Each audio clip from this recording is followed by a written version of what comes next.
उसके हिसाब से कोई मन की चेतना आगे बढ़ जाती है, ऐसी नहीं। चेतना तो तब बढ़ती, ध्यान भी किससे लगाता है?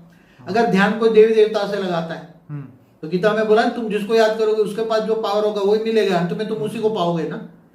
तो ध्यान वो अगर शिव निराकार से लगाता है, पर ब्रह्म परमेश्वर से लगाता है, महाशिव को लगाता है, या मल्टी के मालिक को लगाता है, या ऑलमाइटी अथॉरिटी को लगाता है, मतलब वो अपने क्रिएटर से डेटा प्राप्त करे, तो ध्यान में लगाकर आत्मस्वरूप में स्थित होकर। अच्छा, ओके। पहली सब्जेक्ट है तुम अपने आप को जानो, तुम आत्मा हो या अपने आप को जानो पहले।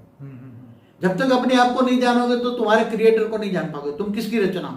तुम शिव की रचना हो, महाशिव की रचना हो, परम महाशिव, तुम कहां से आए हो, गैलेक्सी से, यूनिवर्स से, मल्टीवर्स से, वो तुम्हें पता नहीं लगेगा।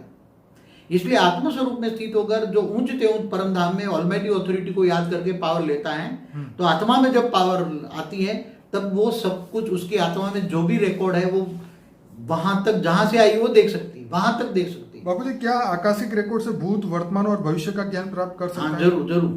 जरूर।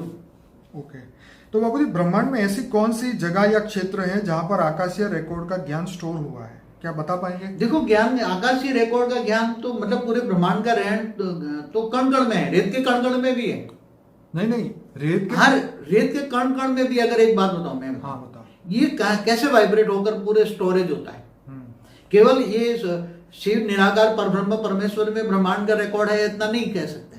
ठीक है। धरती पर जो धरती जब से बनी है, हमने बोला कि ये ब्रह्मांड बने हुए ब्रह्मा का 50 साल हुआ, पहला परार्थ पूरा हुआ, दूसरा परार्थ चल रहा है, दूसरे परार्थ का 198 करोड़ साल चल रहा है। ठीक है।